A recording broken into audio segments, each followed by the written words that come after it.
from the White House, John Kirby, the coordinator for strategic communications at the National Security Council. Thank you for joining us at this busy time. First, in terms of the latest, what do you think the Biden administration expressed or tried to achieve in that round of meetings in the region today? First of all, was sending a strong signal to the people of Israel that the Biden administration stands with them and will continue to provide military assistance and support as they deem appropriate and what they need. So it was a very strong showing of support. It was also important for Secretary Blinken to have a chance to meet with family members of those who have been killed and or are missing unaccounted for, or maybe even being held hostage. And I think the message to them was, we're with you. We're going to do everything we can to support you. And for those that have family members that are being held hostage, we're not going to stop working night and day to figure out how we can get them reunited, that we're with them for the long haul. And he meant that. As you know, the Secretary Blinken was on the same page as President Biden, who emphasized this week what he called the, quote, pure evil and ISIS-level tactics of Hamas. What does it mean, and what is the Biden administration trying to achieve as a matter of foreign policy by equating this to ISIS? Is that rhetoric, or is that a literal claim? And what does that mean when people who follow this know the ISIS-level atrocities, war crimes, murder, televised executions are considered sort of the worst of the worst?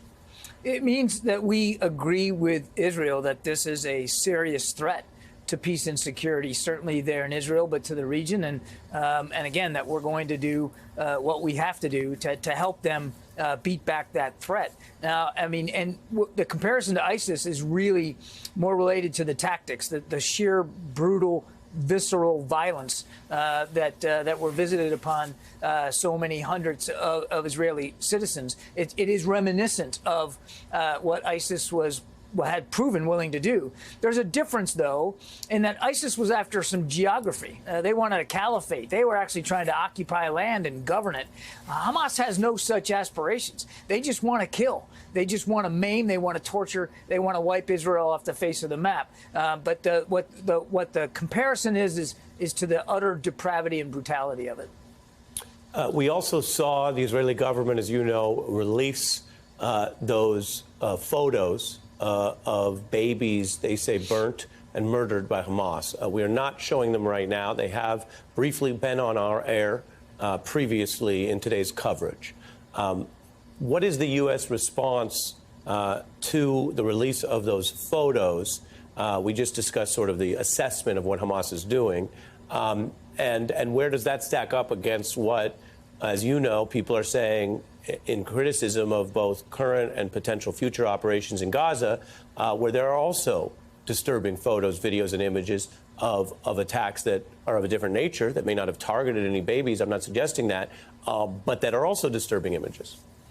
I think the images themselves and the stories too, just speak of the horrors of war here, and the fact that civilians, innocent people, have already now fallen victim.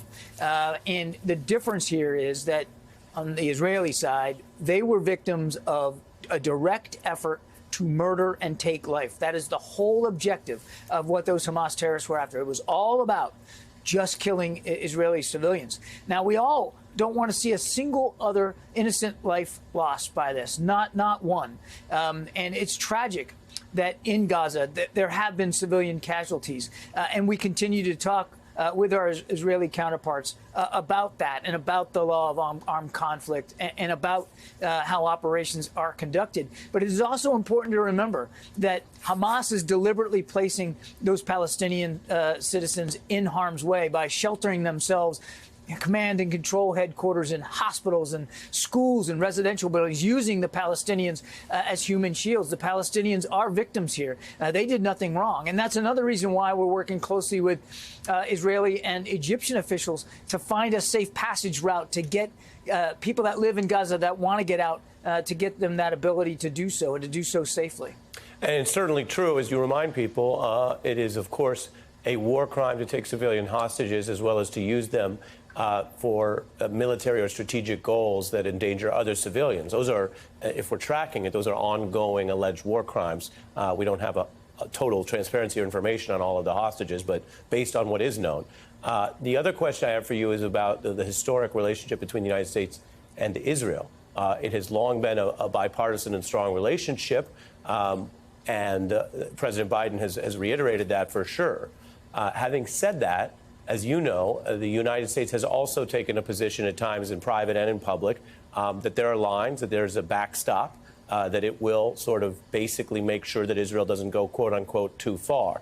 Is that still the case? When you mentioned on the law of armed conflict, when Secretary Blinken talks about limits, is that being conveyed more starkly in private than it might be in public, given the sort of the trauma of this week? Well, I won't detail the private conversations that we're having with Israeli leaders, but the president has spoken to this, that we are stronger together. We two countries, we two democracies. When we respect human life, and we do, and when we respect the laws of wars and the law of armed conflict, we're always stronger together when we can rest on those shared interests and those shared values. And we're obviously going to keep having conversations with the Israelis as they go forward. Right now, though, obviously, we understand that Israel is conducting aggressive operations against Hamas. Basically, they suffered a toll here that is the equivalent of our 9/11. And we all know how it felt on 9/11 that day, the fear, the anxiety, the outrage. They are conducting these aggressive operations, and we want to make sure that they have the tools that they need to do so. Understood. The last question, I don't know exactly if or how you'll answer it, but viewers may know you have a military background. You also have an extensive government communications background. And in the days ahead, there's a communications aspect to all this where the president, who's been quite forceful across the week, can sort of pull back and go back to governing. You're busy with trying to find out who the new speaker is going to be and deal with a lot of other priorities at home, or sort of double down or extend this with a communications approach. And so I'm curious, can you tell us anything about whether there'll be any other formal address to the nation, formal address to Congress, evening address to the nation? As you know, in other past terror attacks, including on allies, over time, there either is a kind of an ebb where people say, oh, well, that was last week's news, and it's that country's problem over there. And sometimes there's more of a priority of summoning the U.S. sustained attention. Again, I know you guys aren't going to break any secret news tonight, so to speak, but can you speak to any of that in the days ahead and what's on the mind of the communicators in the White House? Sadly, we don't think this is going to end anytime very soon. Certainly in coming weeks for sure, if not longer. So I think you can count on hearing from President Biden in the future about this particular conflict and what we're doing to support Israel. I have no doubt that you'll continue to hear from him. But I also think you're going to continue to hear from him on a range of other issues that are important to governing in other places around the world, such as Ukraine, such as the Indo-Pacific. I'm sure he'll continue to, as he did this week, talk about economic issues, the junk fees. So you're going to continue to hear him talk about issues that also matter on a domestic scale as well. That's what being president is. That's what being commander in chief is.